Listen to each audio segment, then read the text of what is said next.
This episode was sponsored by Payton Beauties. If you ever need hair care needs, jump over to my Instagram, Payton Beauties, and I'd love to help you out.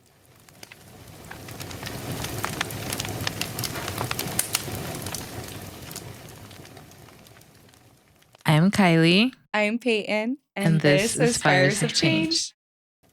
Hello, welcome back. It's been a while. We missed you. I know you missed us too. But today is Thursday, July 3rd, 2025. And for the last episode of season 2, oh my goodness, can't believe it's been a journey. Can't believe it's the last episode of the second season. Very crazy. But of course, we will be starting out with current events like we always do. There's just so much going on, so much to keep up with.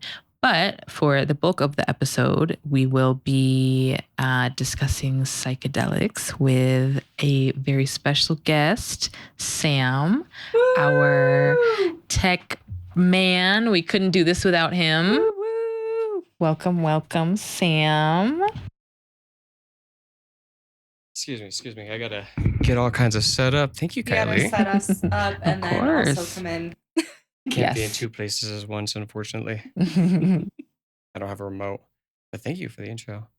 Happy to be here. And we're happy to have you. But yeah, before we get into the bulk of the episode, Payton is going to start us off with some current events. Thank you, Kylie. Yeah, so there's a lot of stuff that has happened in the last couple days. So to start, the stupid administration has basically proposed this bill called the Big Beautiful Bill, which is super ironic because it's a super shitty, stupid ass, fucked up bill. And basically it passed both the Senate and the House, so we're fucked. So basically 17 million Americans will lose Medicaid, ACA insurance, small business owners, healthcare costs are going to skyrocket, SNAP and WIC benefits will be cut back. So basically that means people are going to go hungry, get sick, die.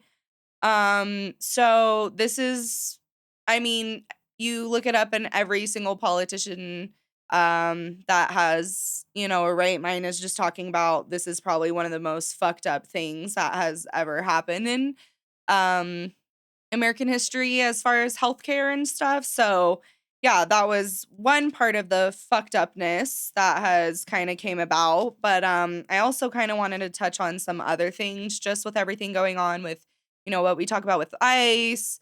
There's a new development called Alligator Alcatraz, which is basically there's quote unquote a migrant detention center in the Everglades, but we got to call it what it is. It's a concentration camp in the Everglades because Caroline Levitt did a press conference talking about it. And basically she said one road in and like one flight out is the only way to get in and to get out, basically. And it's in the Everglades, surrounded by dangerous wildlife and rough terrain. So it's going to house about 5,000 beds, but we know that they are probably going to overcrowd it.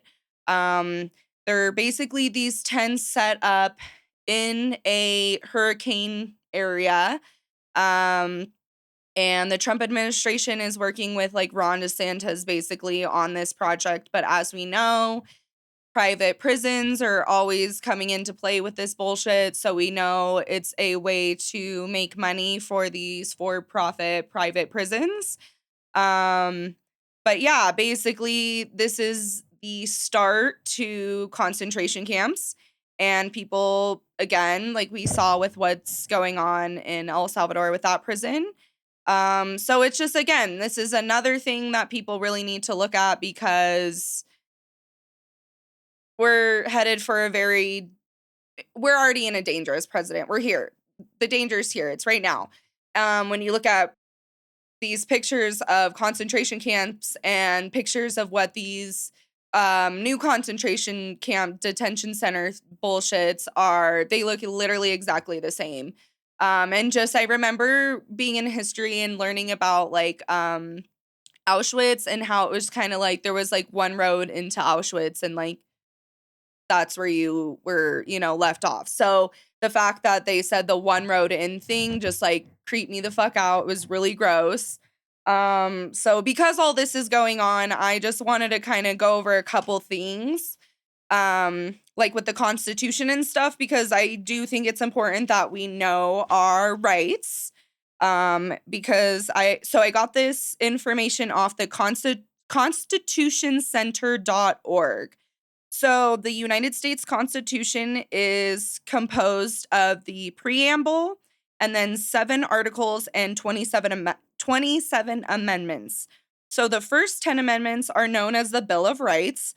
So the preamble basically is we, the people of the United States, in order to form a more perfect union, establish justice, ensue domestic tranquility, provide for the common defense, promote the general welfare, and secure the blessings of liberty to ourselves and our posterity, to ordain and establish this Constitution of the United States of America. So again, just the start of it. And I didn't want to go through all 10 of the Bill of Rights just because I wanted to kind of like talk about some highlights of what's kind of going on and how it kind of compares to where we're at.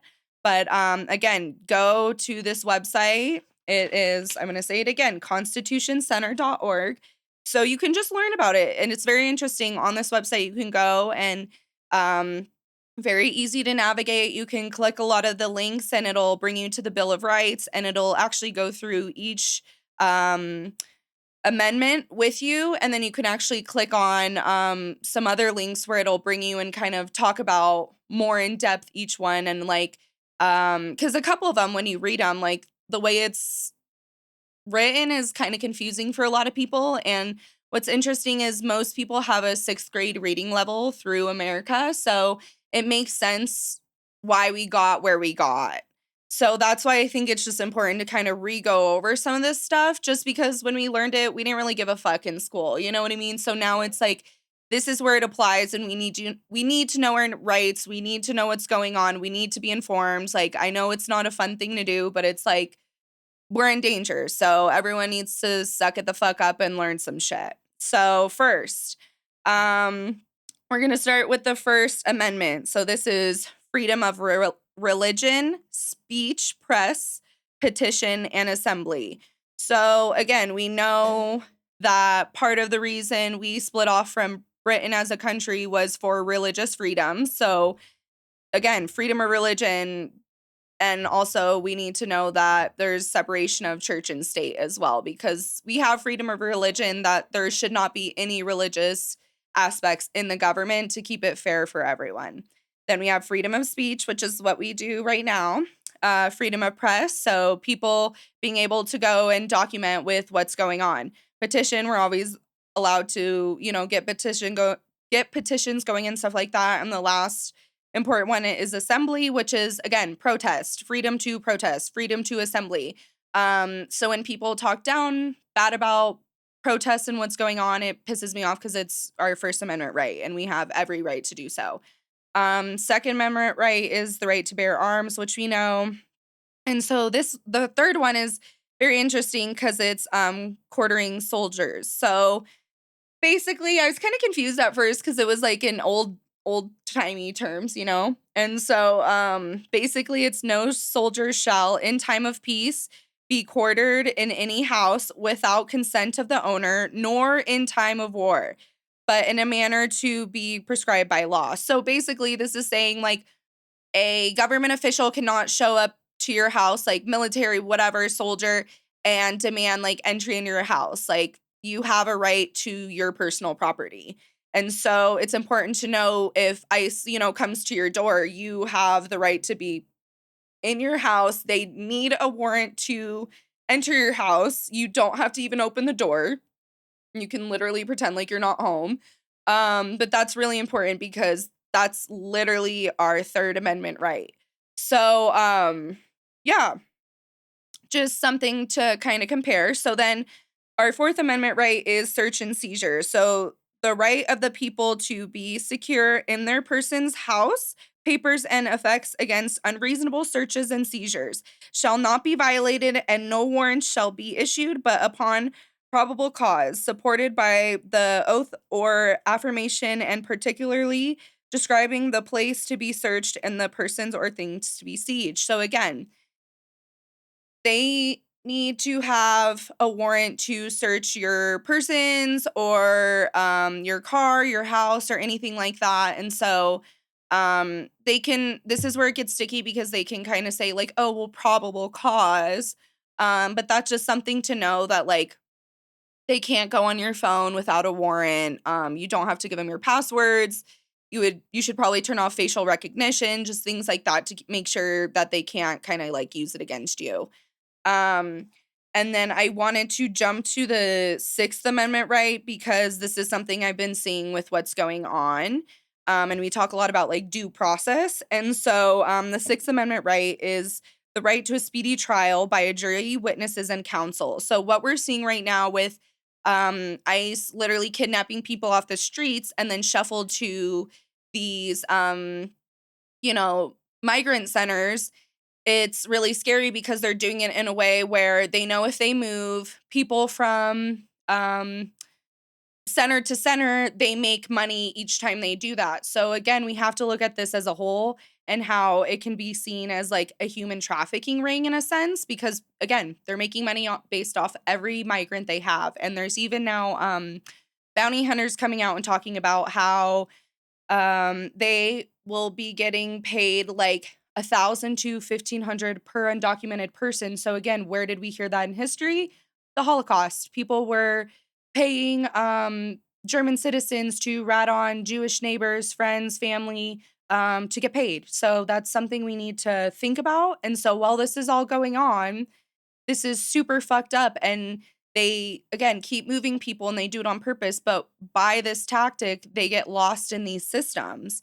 And so with that being said, they then don't get the right to a speedy trial by a judge, witnesses, counsel, nothing like that. And literally the first part of this says in all criminal prosecutions. That's what the Sixth Amendment protects. So again, all criminal prosecutions. So they all have the right to due process. So that's again another amendment they're literally like fucking up. And then I wanted to jump to the Eighth Amendment because this is executive fines, cruel and unusual punishment. So this, I can't even talk today. This amendment basically says that executive bail or excessive bail shall not be required, nor excessive fines imposed, nor cruel and unusual punishments inflicted. So this is where I want to wrap back around to the Alligator Alcatraz, because these are, again, tents in the middle of Florida, in the middle of the fucking Everglades. They don't have access to running water. They're bringing in supposedly tanks, but when you look, there's only 3 bathroom things per cell. And each one has, I think they said like 30, 35 beds or something. But again, we know they're going to overcrowd it.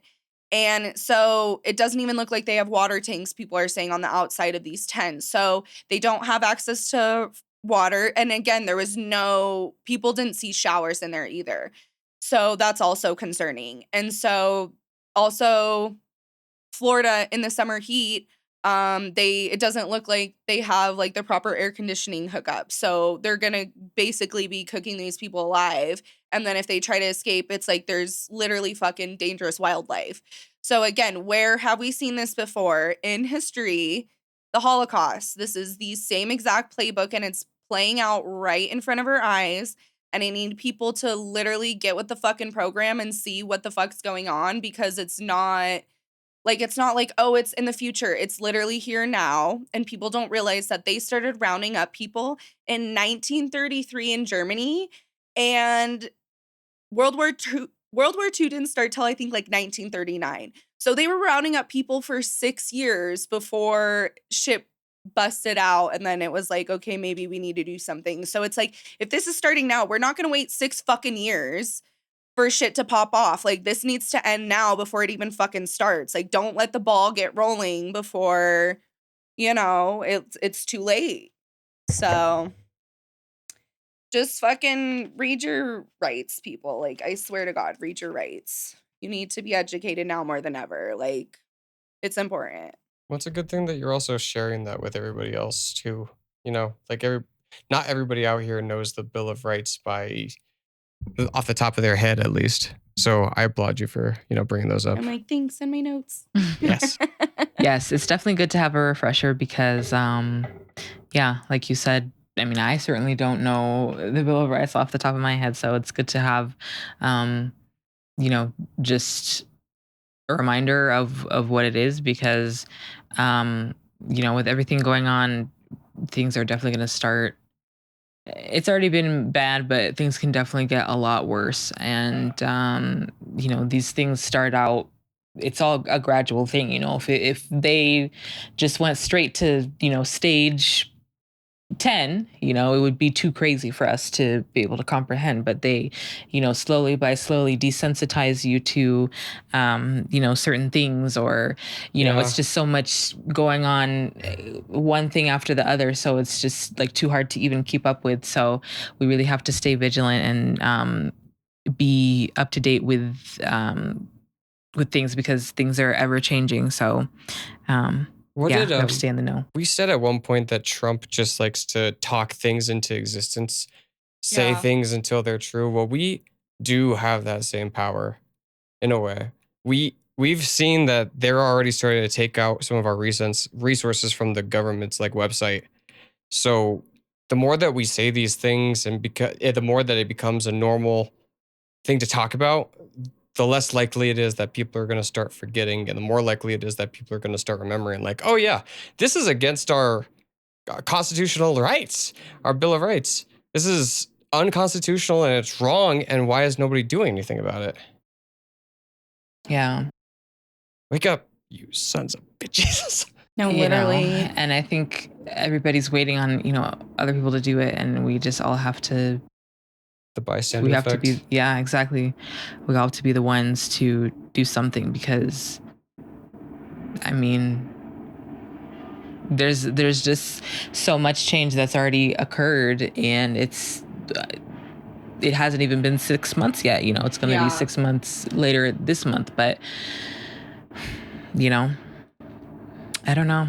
Yeah, it's What is it, July very crazy. 24th? This 6 months?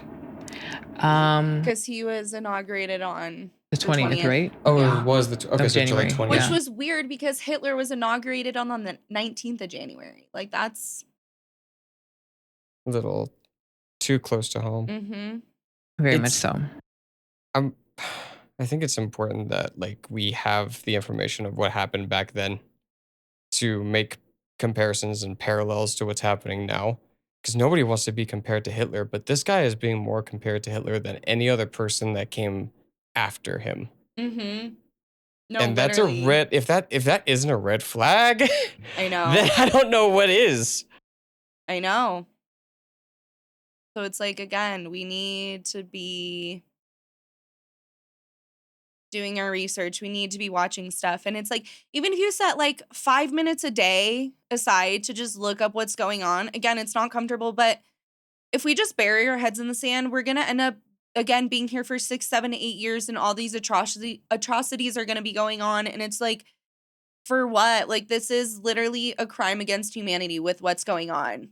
Don't even, like, again, with Gaza, Palestine, what's going on there, and what's going on here with undocumented people. And again, not even just undocumented people. It's getting to a point where they're literally profiling people, and they have American citizens in these detention camps. So it's like, it's not about get the criminals out. It's literally about targeting a human being, like human beings, like a group, because they want to basically extinct people. Like, that's literally That's literally what it is. They want to literally, and I saw a fucking video of Trump talking about farmers and literally saying that some of these migrants were going to be basically like sent to these farms to work and the farmers would be responsible for them. That's what he said. And it's like, again, where has that been in history? Slavery. It's literally like that's slavery. literally like Literally slavery. It's literally legal slavery and they're doing it on purpose because again,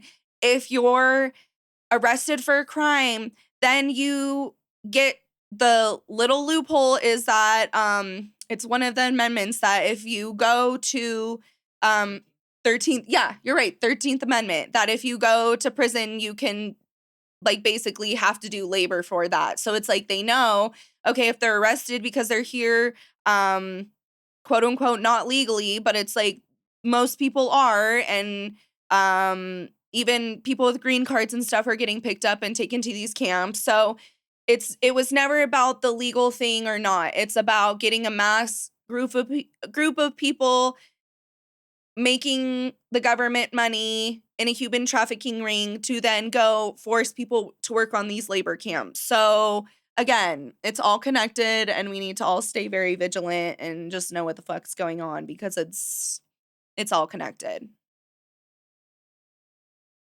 Yes. Very sobering stuff for sure. But yeah, again, it's important to stay in the know because there's just so much stuff happening. So you never know.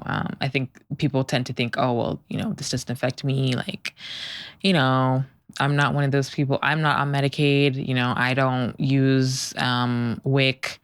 I don't, I'm working, I'm this, I'm that. But once it starts affecting one of our rights, it's going to start affecting all of our rights. Mm-hmm. It's definitely a very slippery slope. And, I think getting into that mindset of not caring about things unless it directly affects you will soon prove to be very ineffective. Mm-hmm. I agree. So, what is it? See, hear, speak no evil. Wow. We have a little bit brighter of a topic today, don't we? We do. We're going to connect that into the connection of what some psychedelics does to people's brains. With times like this, sometimes you need an escape. Mm-hmm. Yes. Different point of view. You need to sometimes go on a very long trip. And the more I gain life experience, the more those two are like connected. Like I know one is obviously referring to psychedelics and the other is referring to like actually going on a trip, which both of you have gone on recently. Mm-hmm. And we've chatted about in the past how these like actual distance trips have impacted us, but it's very similar for a psychedelic trip. The only difference is you're not leaving the comfort of your home, hopefully. Yeah.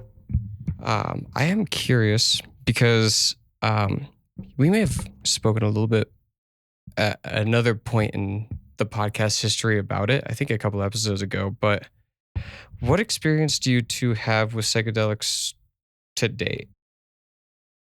Like how many times have we done it, or like which ones have we done, or all of the above? Sure. How many times have you done it? And which one was the one that you got the most out of?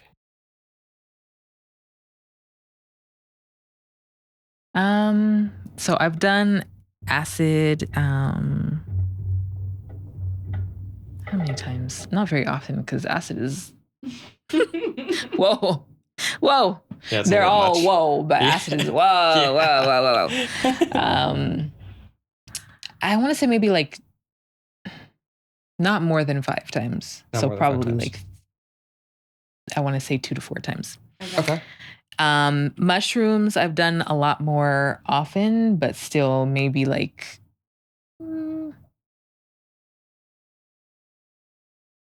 I don't think more than 10 times. Just because from my own experience, I'm I tend to be somebody who's more anxious. So being on psychedelics is just kind of like too much for me, especially acid. I'm just like, I really have to like talk myself down because it's just like a lot for me. But like, especially like I would like it if I was in a place with like, people that I'm, comfortable with, like a place that I'm comfortable with. And, if you don't know, like that's what you're supposed to do. Like you're not supposed to do acid in with people that you don't know and don't trust, and a place that you've never been. Like it's not really the best. You gotta set the environment. scene, set the mood. Wait, we have a word for it. Do you guys remember? I brought it up a couple episodes ago. 2 S's. Set and set and setting. Okay. Oh, setting, yes. Referring to mindset that you're going into before you take the trip, and setting being the people / the environment that you're in to make you more comfortable. And that comes in many forms. Just depends on which one works for you. Yeah, exactly. So the very first time that I did shrooms was my 21st birthday. Hell yeah. So I had gotten like a little Airbnb in Denver, and I had invited like some of my friends, and we ended up going to Dorchester, which was one of the clubs that's no longer. I forgot about that place. I know, it's been such a long time. It's no longer running, but yeah, it was very interesting. But I did like once it set in, I just remember feeling very annoyed because people were like bumping into me, and I was just like, oh my gosh, like, and looking back, like that was the worst place, or one of the worst places to be on fucking shrooms. The overstimulation is real. Oh my gosh, yes. And then we ended up leaving, and then it was. My birthday is at the end of March, so it was not like super hot, but not super cold. So we were wearing like our legs were out. So like sweaters and stuff. I just remember our legs were out because I remember like rubbing their legs because everybody's legs were so soft. It was like, wow, what a good time.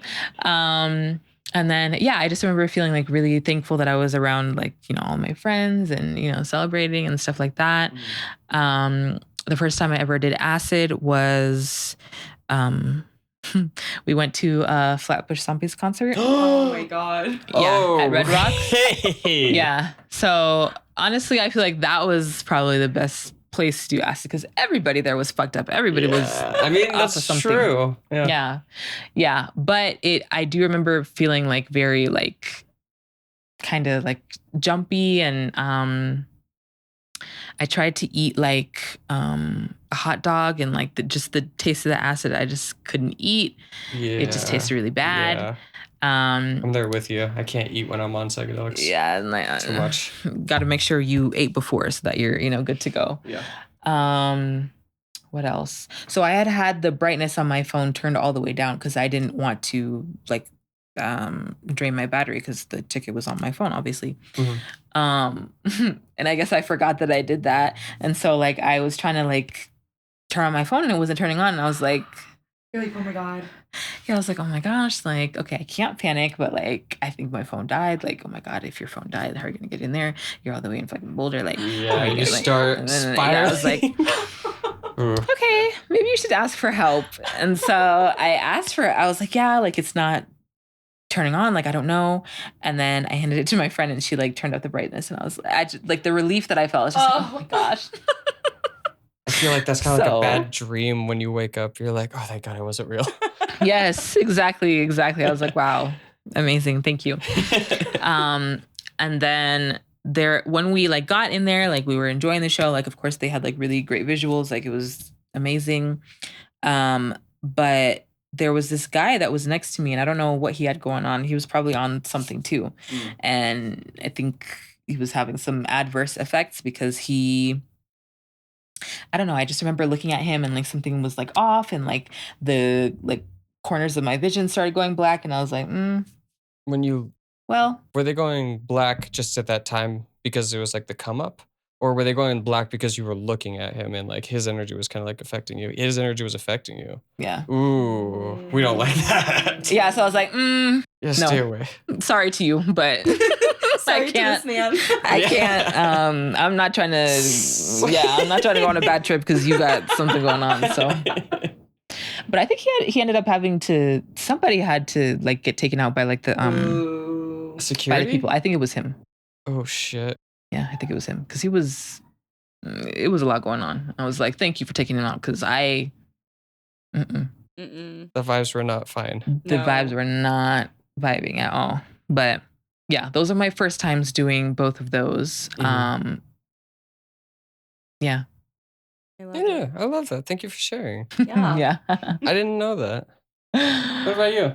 So I've never done acid. I honestly think I'm a little too scared to do that just because I know the high lasts for what, like 10 to 12 hours? Like usually 8. 8? Okay, yeah. So I don't know, just where like, again, like he talked about set and setting, like my mindset with my own mental health, I don't think would be good for me to do a visual thing like that. So I personally don't partake in that, but I do like shrooms. I've taken them probably, yeah, like 10 times or so. I feel like I like to more like microdose them. Yeah, So the first time I took them, it was these gummies. Didn't have a good time. Me and my ex at the time got into it. We broke up. It was not great. So first time doing shrooms, didn't love it. Yeah. Then though, I did shrooms with my bestie.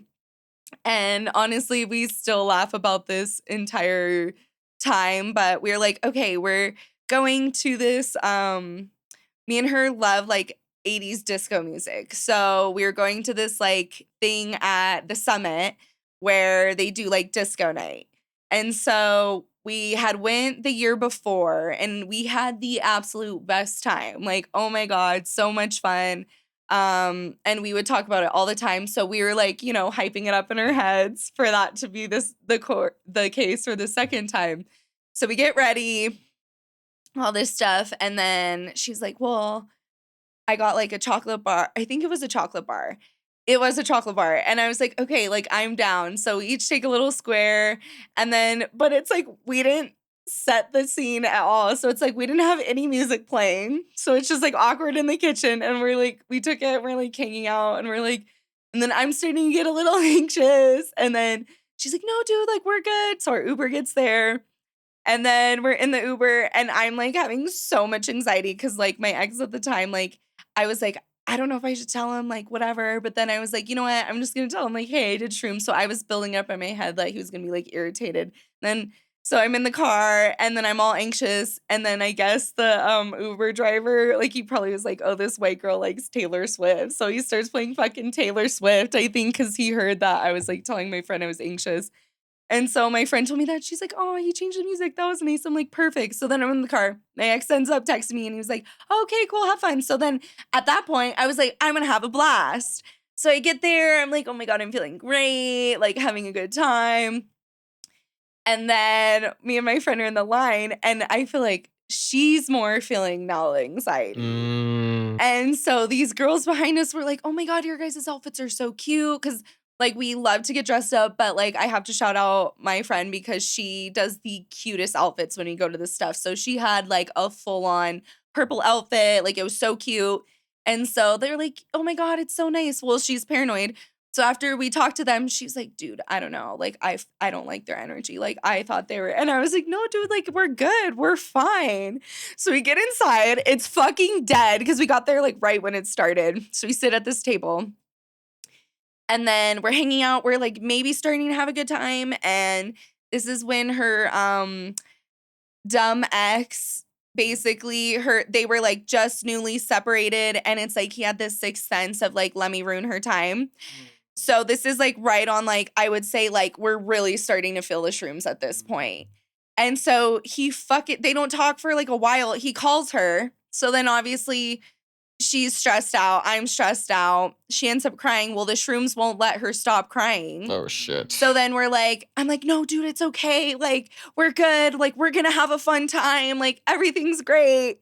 So then eventually we're like, okay, let's go to the bathroom. We go to the bathroom. I'm like, I got to hit my pen because like let's get it pumped up. You know? So then we're like, no, we're turning the night around. We're going to have fun. So we dance. We're having a good time for a little bit. And then I don't know if this happens to you guys on shrooms, but sometimes it makes my stomach hurt. So I'm on the dance floor, we're dancing. I can't believe I'm telling this story, honestly, but it's so funny.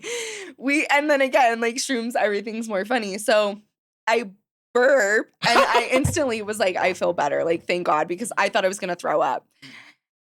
Obviously, it didn't smell great because shrooms are gross. So my friend was like, dude, it smells really bad. I think someone threw up.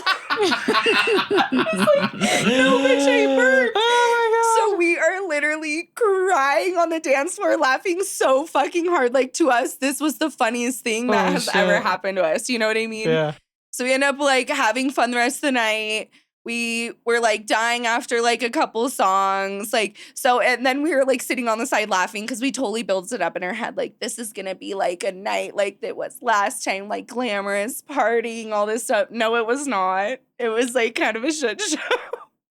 So then we get home and then, we get some pizza, we go home, and then we go to my roommate's room, and we're, like, telling her and her friend about this burp story, which, again, we're crying, laughing again. And even when we got home, we were in the bathroom, like, literally tears streaming out of her face. Like, we could not stop laughing about our night because it was just, like, we could not get over how we built it up in our heads and how it actually turned out. Like, it was so funny to us. So then we go up to tell my roommate this story, and they just look at us like dead serious, like, oh, okay. And we were so embarrassed because we were like, we thought this story was so funny. And then they're just like, that's kind of awkward. So we're like, ooh, okay. So then we go into my room. And then at this point, our dumbasses are like, should we take another square?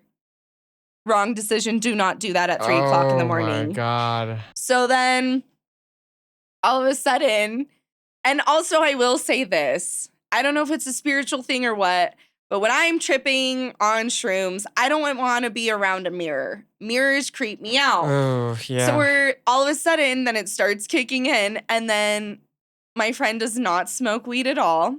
She ends up hitting the pen as well. Why did we do that? I don't know. Oh my God. Stupid.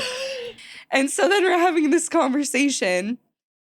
And then I'm getting creeped out from the mirror and I'm starting to feel some dark energy. I'm getting scared. I'm like, okay, we got to do something else. And so then we're talking and then she, again, the paranoia comes back. So she thinks that I'm mad at her and she's like, dude, I don't think we're going to be friends after this. Dang. Oh. And so Damn. then I was like, no, dude, we're good. So then we go back to the bed. And then I was just scared. Like, I was like, okay, this was too much. I took too much shrooms.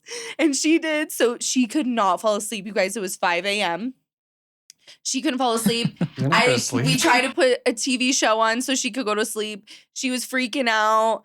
I was just trying to go to sleep because then this next day was my roommate's 21st birthday. And I had a rally for that. And so I ended up getting like maybe 2 hours worth of sleep and then got up and had to get ready. So still to this day, though, me and her laugh so hard about this because it was just like one of those things where we overhyped it and we put too much pressure on our plans when we did it. So that's one thing I've learned about doing it is like to have zero expectations. And you really do have a more fun time because then in Chicago when I went, me and my friends, well, me and my other friend didn't do it, but we got shrooms there and I just microdosed. And I think that's my jam. And we had a great time. We went to this club. We were dancing. It was more of like an EDM vibe. So we dressed like very like how EDM people do here. And it's like very dressed up. Well, there, apparently they don't do that in Chicago. So everyone was wearing normal clothes. So we were like, ooh, awkward. But we had a good time. And then, but then again, at the end though, I don't know if it's just my stomach, but then I think, and again, what you guys said about the eating is you got to eat before you do shrooms because I was feeling so fantastic all up until at the end we got some tacos from a food truck and I only got 2 and I was like, okay, I'm good. And then all of a sudden I was like, my stomach hurts so fucking bad. I'm going to freak the fuck out. So originally we were going to take the train home and I said, we're Ubering. I'll pay for it. I don't even give a fuck. We're Ubering right now. Everyone get in the fucking Uber. So then we went back and I ended up being fine. But it's like, that's one thing about shrooms. makes your stomach hurt kind of. It's out of nowhere and you're like, ooh. Yeah, I've been there. Acid actually does it more to me than Really? shrooms. Shrooms, for whatever reason, every single time, I am uncontrollably yawning, like to the point where my jaw starts hurting. It's weird. It's like so weird, but that's just something that I've noticed from my trips. That's a super funny story. Okay, well, yeah. So tell us about your experiences that you've had. Okay, You're like the OG, I would I feel like tripper, like since I've high school. definitely, yeah. Okay, so let's set some context here. When I first tried a psychedelic, it was LSD. It was given to me by some people that I was hanging out with from high school. They were actually a year older than me, so they were from your grade. Was it all our friends? It was, yeah, there was a bunch of people. One person was younger. He was like Okay. younger by 2 years.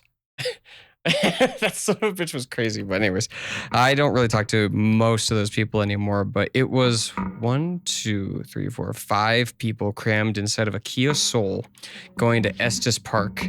On the way there, we were listening to some good like EDM jams, just having a good time. We were just going to drive around the park. And it was kind of late in the afternoon when we got up there. So one of my friends in the back just out of nowhere says, "Hey, you guys want to take some acid?" And I've been hanging out with this group for a little bit, so I had become accustomed to the idea of trying it. Before this, I had only tried edibles and smoked weed, and that was it.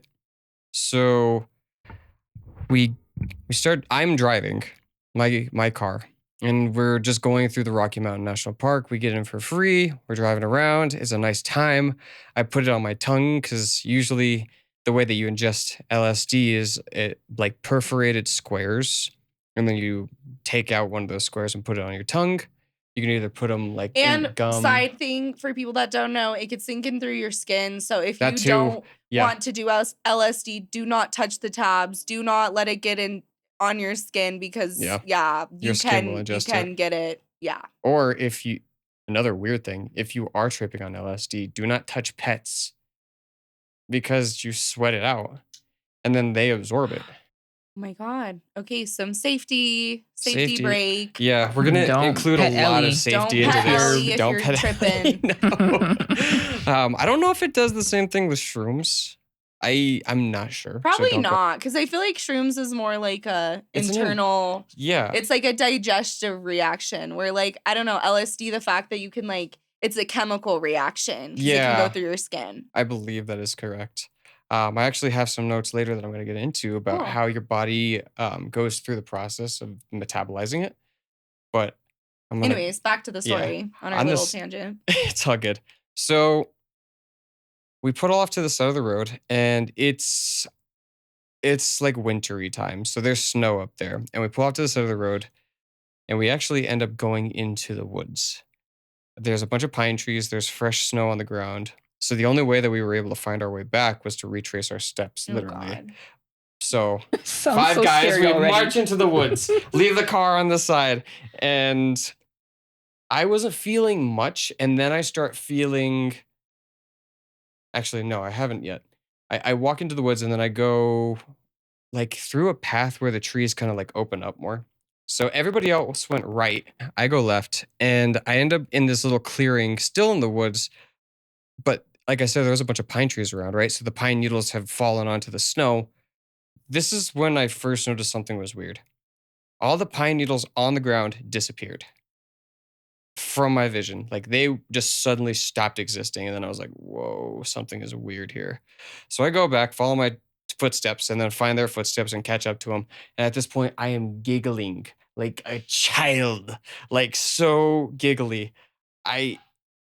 It's like when you have something funny happen, you're like still thinking about it. Yeah. I'm in that phase perpetually. That was me and my story with my friend. Yeah, like you just can't stop laughing about it. Like it's just so funny. Yeah.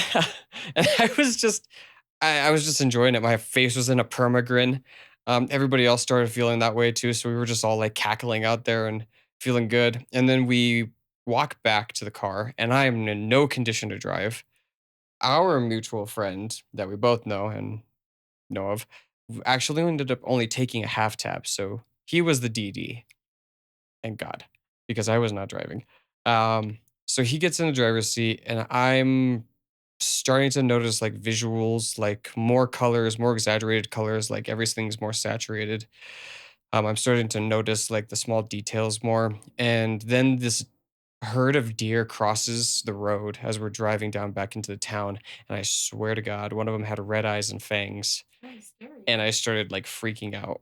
And I started screaming, like, it's a demon deer. It's going to get me. And our friend is just like, no, dude, it's just like a normal deer. And I'm like, no, he's staring at me.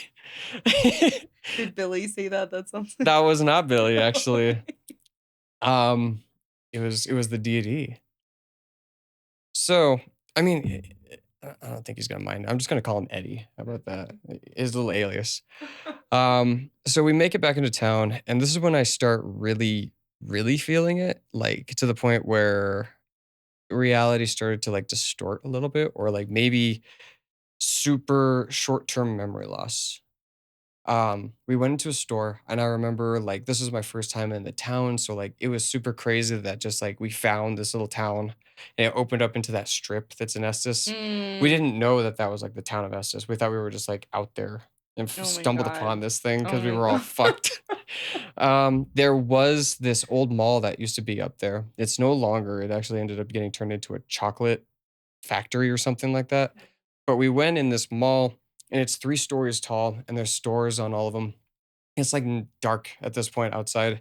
And all of us go to the restroom down in the lower level, but we all like leave at different times and go off. So we're like, we all got separated inside this mall.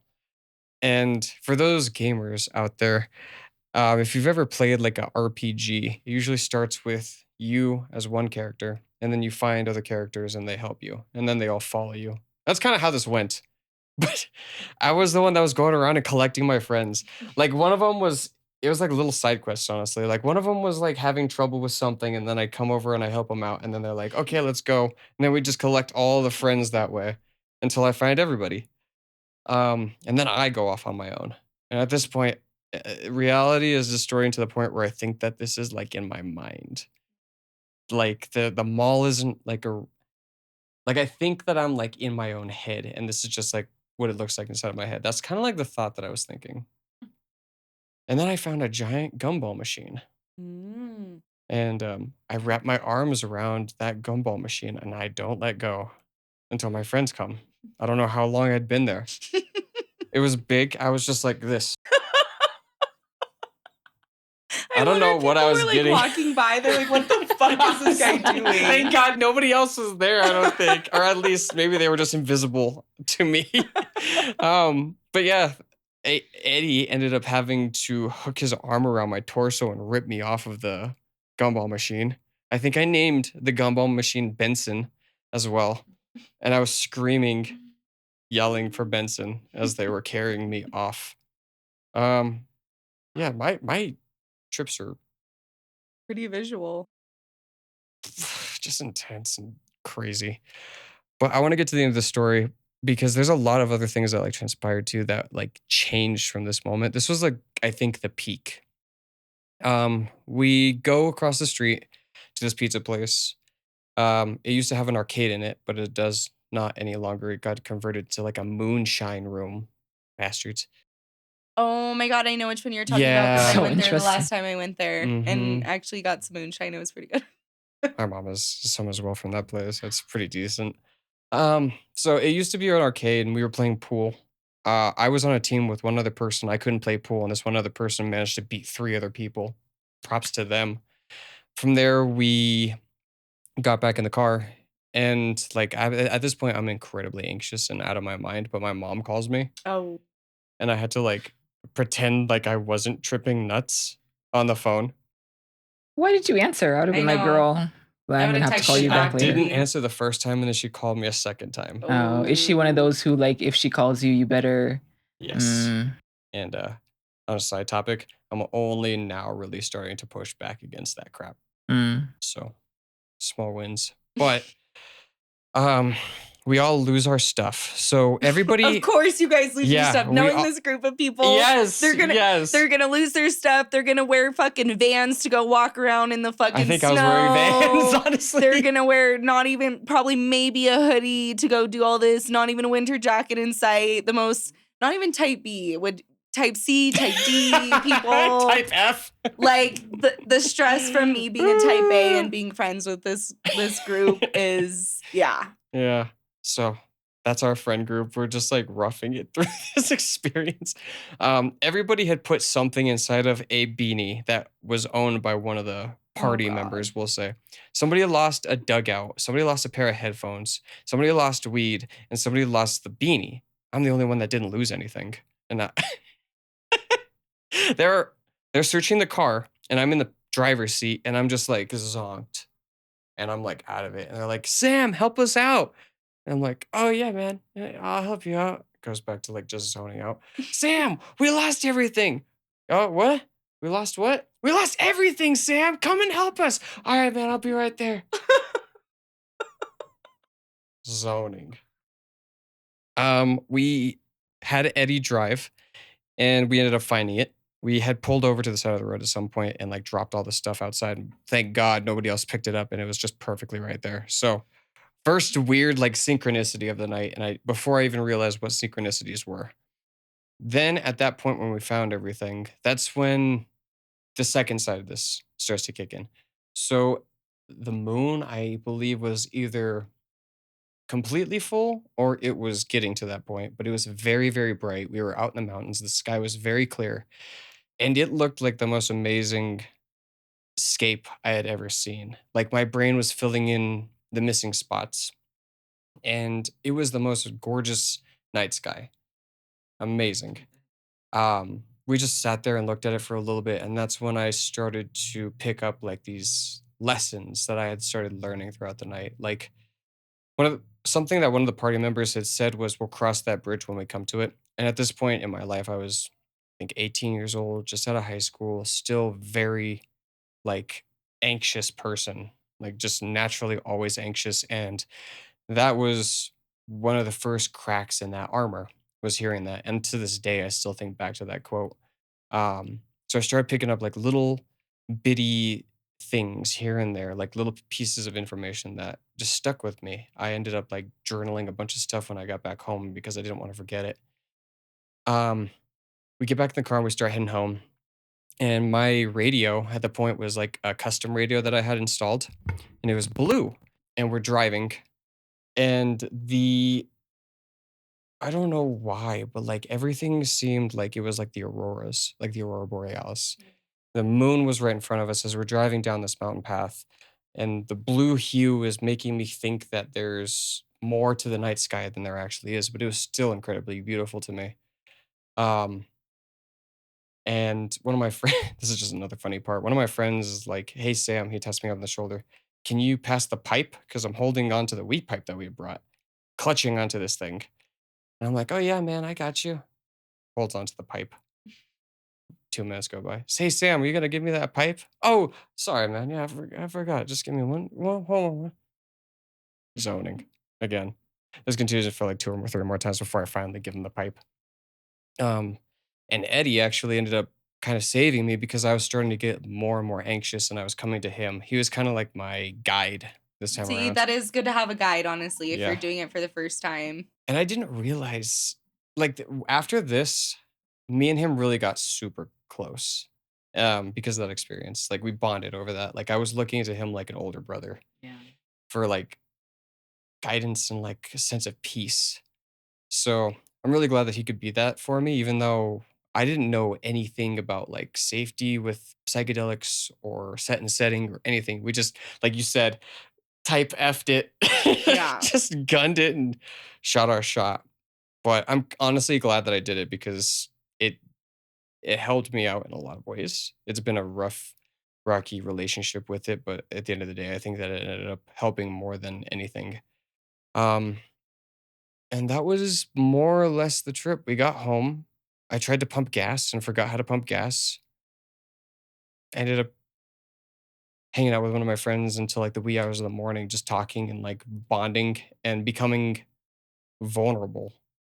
I think that was one of the first instances where I started becoming like super vulnerable with another person. Before this, I was like really closed and I wouldn't let anybody else in. But I really got close with those guys. Now that I'm talking about it, I'm actually kind of sad that some of our relationships had gone um, south in our adult lives. But that's why we have the phone. We can always just like text each other, I guess, catch up. Mhm. So yeah, that was my first ever trip. And I have many other ones that are. Whew. Probably type def it as well. Yes. Yeah. Yes. Every situation I do it, it's so planned out and thought of and perfected on a day and thought through. Then I can relax and do it, but Yeah. I've done it solo. I've done it in the woods by myself. I've done it with other people. And after that first time, I started thinking about it different. Before like you thought of like a drug, the word drug just like holds a connotation and you automatically think of like negatives. Well, I started actively saying I don't view it as a drug to be indulged with. I view it as a tool. And to this day, I still hold that's true to that value. And it's not just with psychedelics in general. It is also with like cannabis and even alcohol. To me a tool to be used to help improve my life instead of letting it control me and letting it take my life down with it. Um, but yeah, that was my first trip. Very cool. Yeah. I think, yeah, just like you said, these things can definitely be used as tools, but I think a lot of people don't necessarily know how to wield them. And I think it can definitely be a slippery slope. yeah, like acid is something you can do maybe a couple times a year, but it does use up a lot of your like serotonin and dopamine. So like you do have to know the next day after you do these type of drugs, like you're gonna have a depletion in that and probably like feel kind of sad or feel kind of down or in the dumb. So it's something that like it's kind of a cause and effect. Like, yeah, you're gonna have a lot of fun the night before doing it, but you are gonna have a come down the next day and like have to kind of deal with that. So to know those things are to, make sure you hydrate the next morning, make sure you're in a safe place. If it's your first time, do it with someone you trust. Just be like, like we said, intentional about it. And yeah, maybe do your research before you do it. Like me personally, again, like I said, with my mental health stuff, like I probably won't indulge in acid for probably at least the short future, long future.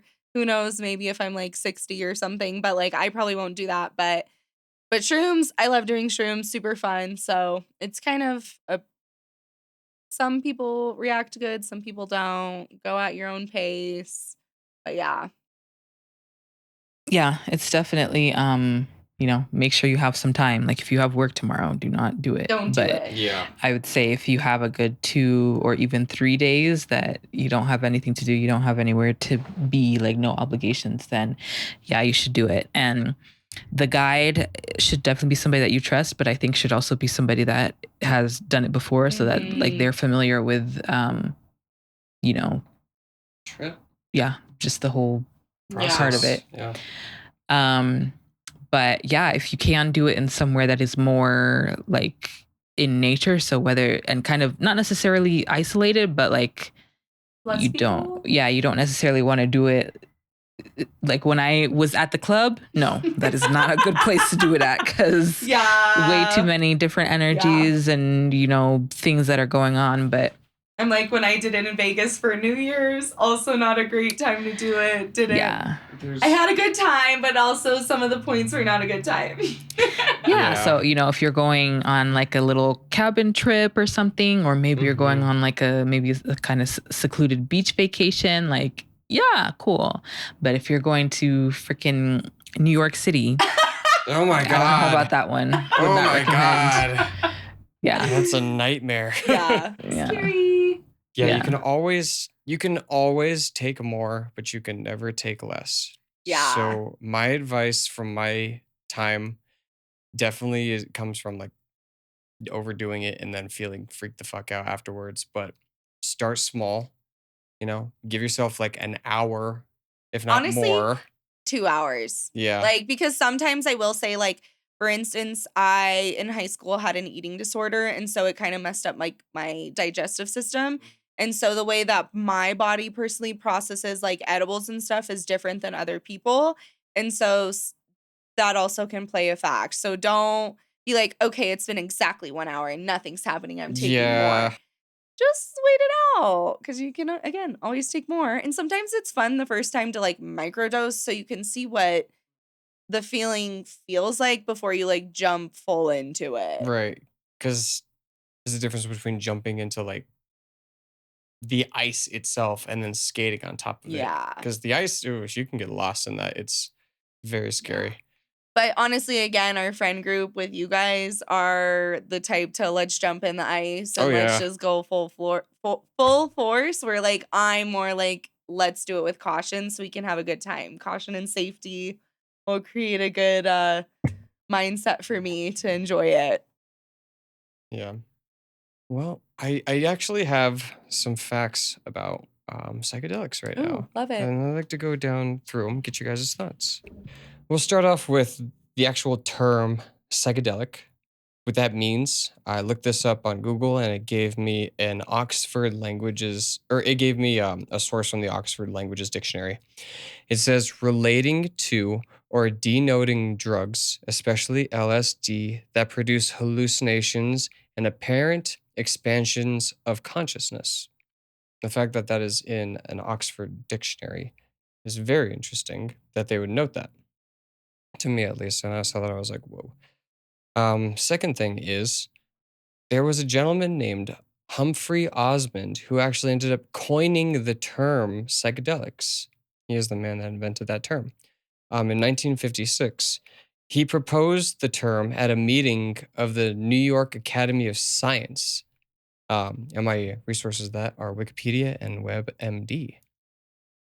So that's pretty interesting. Like I thought like it had been like an older thing, but I guess psychedelics really started to become known in the general public like around the 1940s to 50s ish. I think mostly in the 50s to 60s era though. Um, so let's actually talk about the mushrooms themselves now. So we're going to talk about the psilocybin mushrooms for this section, not dive so deep into LSD, although it can, I feel like, be included in some of these. Psilocybin mushrooms, aka magic mushrooms, are comprised of both psilocin and psilocybin. That is why they are most notably known as psilocybin mushrooms. Okay. When ingested, like you said, the psilocybin actually gets metabolized and gets turned into psilocin. So psilocin is what actually affects your brain. Hmm. Think of psilocybin as the vehicle for it to get into you. And then as your body breaks it down, it gets turned into psilocin. So this may not make a whole lot of sense, but I wanted to include it as well. Psilocin, and it's followed by its technical scientific name that I'm not even going to try to pronounce, is a substituted tryptamine alkaloid and a serotonergic psychedelic, which means that it affects your serotonin levels, like you said. Okay, so it's, yeah, using your serotonin. Yep. Okay. Serotonergic. Yeah. It is present in most psychedelic mushrooms together with its phosphorylated counterpart, psilocybin. Okay. And psilocybin is a hallucinogenic alkaloid. So that just means that it's produced from the nitrogen and other materials that the mushroom feeds on when it's producing its cap. Other compounds like baeocystin may also be present and contribute to the overall experience. So there's a bunch of other molecules that they have found that are inside of different strains of psilocybin mushrooms that change the experience. This thing called baeocin, which is also measured, um, affects the trip in different ways. I have not done too much information or research into baeocin, but maybe for those mushroom heads out there, you can let us know in the comments a little bit more about that. All right. Psilocybin, through its active metabolite, psilocin, primarily interacts with the 5-HT2A serotonin receptor. This receptor activation triggers a cascade of intracellular signaling pathways. This isn't going to make a whole lot of sense. This is just going to be a lot of word talk for a second, but I had to get it out of the way in order to get to the next part that will make sense. So this receptor activation triggers a cascade of intracellular signaling pathways. So neurons are firing, notably including BDNF, brain-derived neurotropic factor, and mTOR, mammalian target of ribosine, which are crucial for, these are the two parts I'm going to actually have you guys pay attention to, is neurogenesis and synaptic plasticity. I've talked about neurogenesis to you before, but what that actually is by definition the process by which new neurons are generated from natural stem cells, which we don't really know a whole lot of things that do that, especially being able to make neurons. You're usually losing neurons, never really making them. So that's what neurogenesis is. It occurs both during embryonic development, so when you're in the womb, and in certain regions of the adult brain, while neurogenesis was once thought to only occur in the developing brain, right, when you're growing. It is now known to happen in specific areas of the adult brain, such as the subventricular zone, SVZ, and the subgranular zone, SGZ, of the hippocampus. There's nothing else in there. And then that thing that I told you about synaptic plasticity, it refers to the ability of synapses and connections between neurons to change in strength over time. So not only has psilocin been known to cause and trigger neurogenesis, new neurons to develop, but also to strengthen the bonds between those neurons, which is incredible.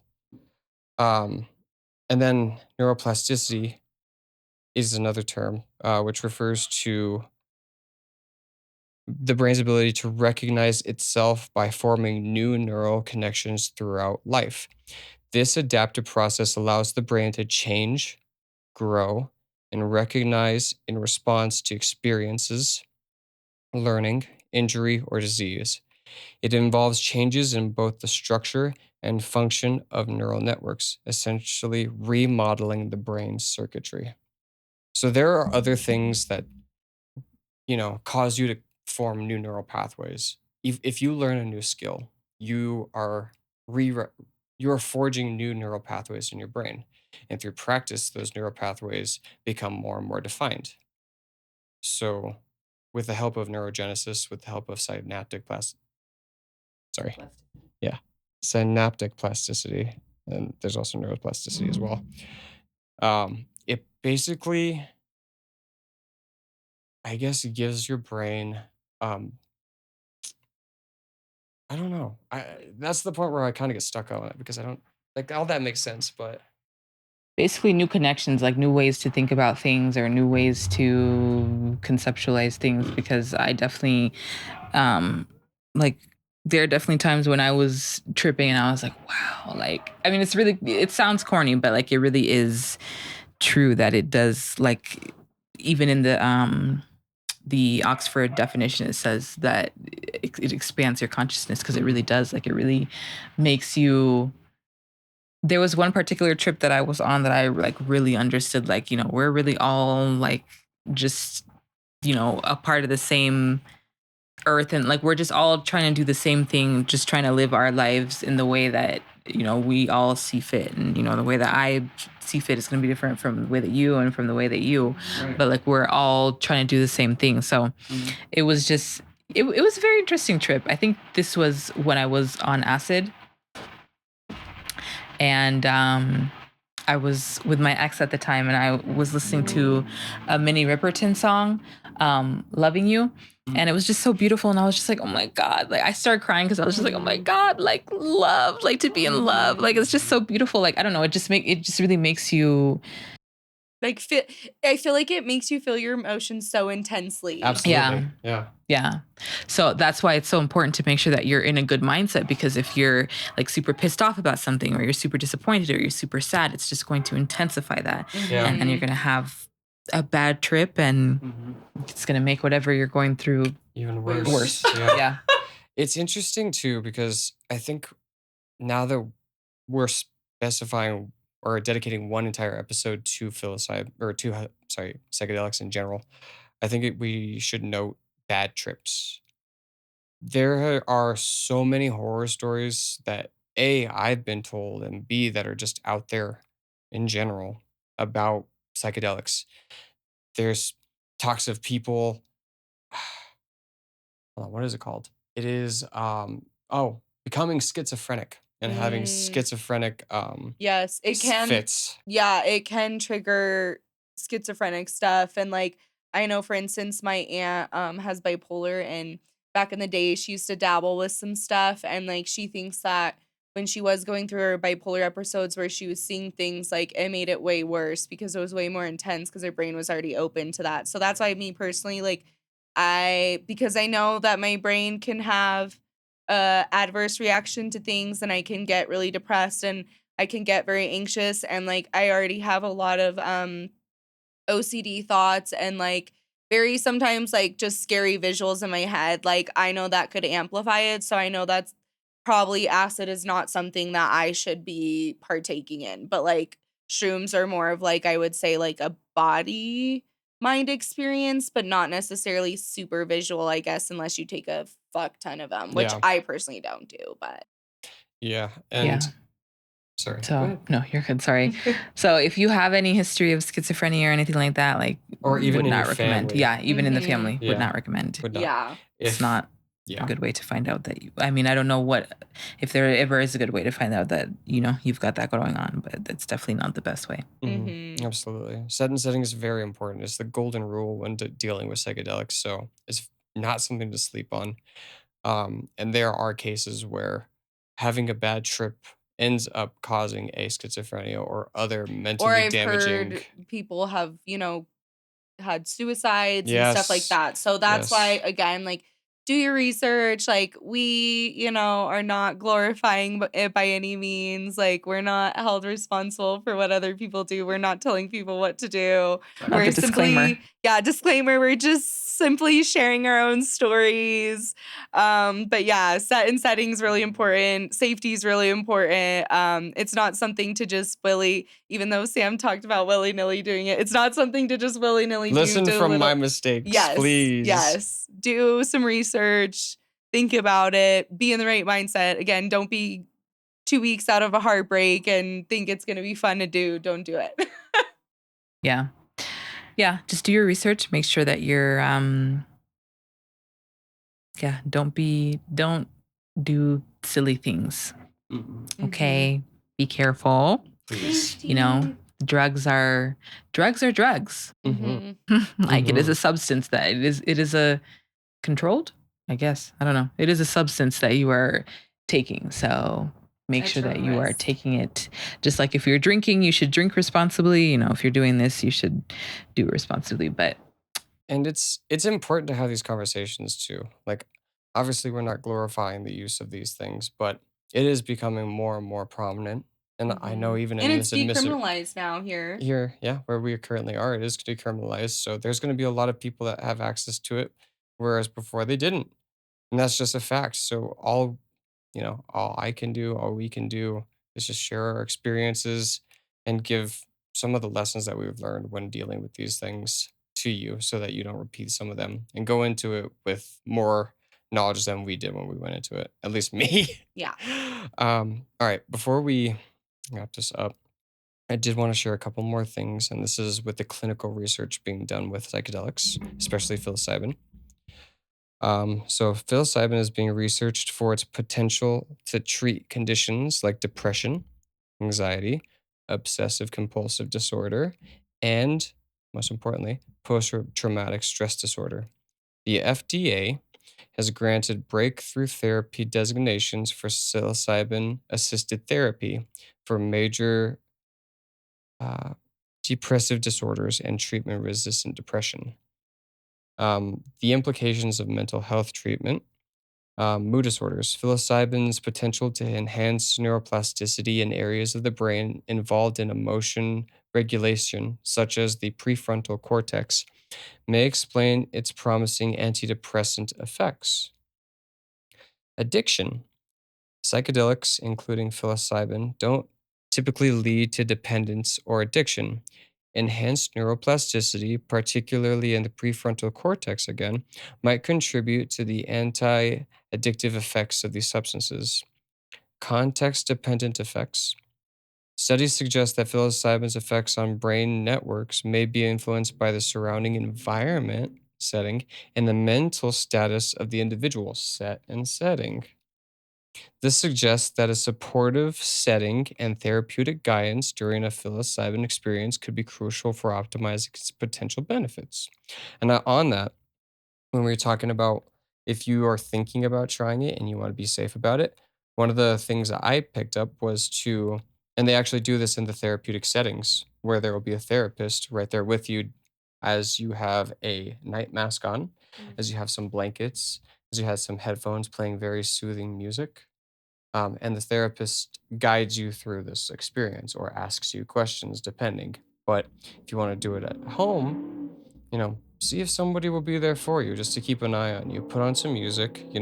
If you do close your eyes, even in small doses, you might start seeing a little bit more visuals. And they can be very relaxing. And sometimes, at least for me, those are the times when I have the biggest epiphanies, the most self reflection is when I kind of close off my senses and go deep within. It's kind of like the sensory deprivation tank in a way. And then the gasoline is the psychedelic. A couple more. This one's, I think the last one actually, is palliative care, which they go into more detail in How to Change Your Mind, a Netflix documentary series. I've I think I mentioned it before, but research confirms the promise of psychedelics from plant-based psilocybin to DMT to synthetic MDMA, which is ecstasy, and LSD for palliative and end of life patients.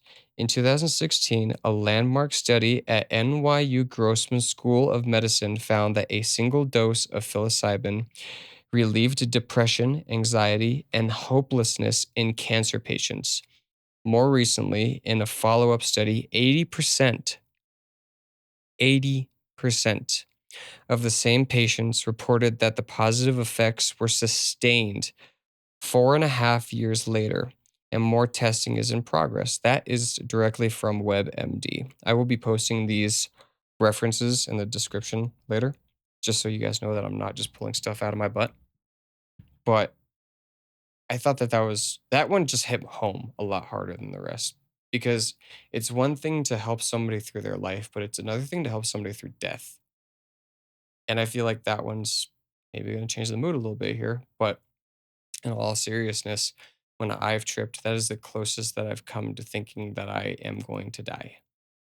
And because of that, it might seem scary. It might seem like, no, I don't want to do anything like that. You just get like super tight and like closed off about it. But everybody is going to die at some point. It's just life. That's just the world that we live in. And when you undergo a psychedelic experience, your perception does change. It's changed my perception on how I view death, not only for myself, but others. It doesn't make it easier, obviously, to lose a loved one or to, even more than the loss of like a friend moving on that you don't talk to or a lover. It doesn't make it any easier, but it does help me to grasp it a little bit easier, I guess. Maybe through the neuroplasticity, maybe opening myself up to that pain. But to be able to help other people that are actually like on the brink of it, to ease into it and not have anxiety and to embrace it is just like that speaking for itself is incredibly powerful. And I'm very grateful that they are studying this. And hopefully the people that have participated in the studies and that have unfortunately passed on due to their conditions benefited from it and moved on easier. So that's my 2 cents on it. Yeah. No, thanks for that, Sam. It's very interesting because there's also a documentary on Netflix too that's it's under the Netflix Explained series, and there's like the regular one, and then there's also the Netflix Explained Mind one as well. But there's a couple episodes where they're about psychedelics and you can watch them and they're so interesting because it kind of dives into that and how they've been researching it for a while and yeah, just basically how it bumps you up on like they have this like happiness scale basically they talk about it in this documentary, but how antidepressants will bump you up like a couple points on the scale where like psychedelics and stuff will bump you up like twice, three times amount that. So it's very interesting how with, new neural pathways being connected, how that really does help people with anxiety and depression and, other things that they're going through. But yeah, it's not just something to like, oh, we're gonna get fucked up on the weekends. It's like there is a science behind it and it does help people. So that's also really cool is, plant medicine, at least for shrooms, plant medicine. But Yeah, definitely something to use consciously, but we hope that you have learned more about psychedelics during this episode and, how if you've never, engaged or even if maybe you have once or twice, but, learned how to make the next trip better. Yeah, because we want to make sure that you all are, doing things responsibly. So, yeah, thank you all for tuning in for this Thank episode. you. And for season 2 and like just being here, like we've had how many subscribers do we have now, Sam? Okay, 27. We had like 77. 27 Club. Yeah. Oh my Yeah, God, just love it. Hell yeah. But yeah, we just want to thank everyone for following along with us and being just part of our group and just being supportive. And like, this is something that we've been love doing. And yeah, just an outlet in these scary times and being able to use our voice and stuff. And I just kind of wanted to leave off with like a little quote just for everything going on, just because I want to remind everyone just because things are laws or things are like that are put into place does not mean that it follows any sort of morality. Because we've seen that in the past of things being laws, but it's still like, slavery was legal, but that was fucked up. The Holocaust was legal, but that was fucked up. So just when I like the quote, when tyranny becomes law, rebellion becomes duty. So it is our duty to keep pushing back and keep resisting and keep, basically making it harder for them to drag us back to the olden days where we don't need to be. But thank you, everyone. Be loud and proud about it. This is our freedom that we're talking about here. It's no serious or no laughing matter. Mm-hmm. Exactly. And with that being said, I'm Kylie. I'm Payton, and this has been Fires of Change.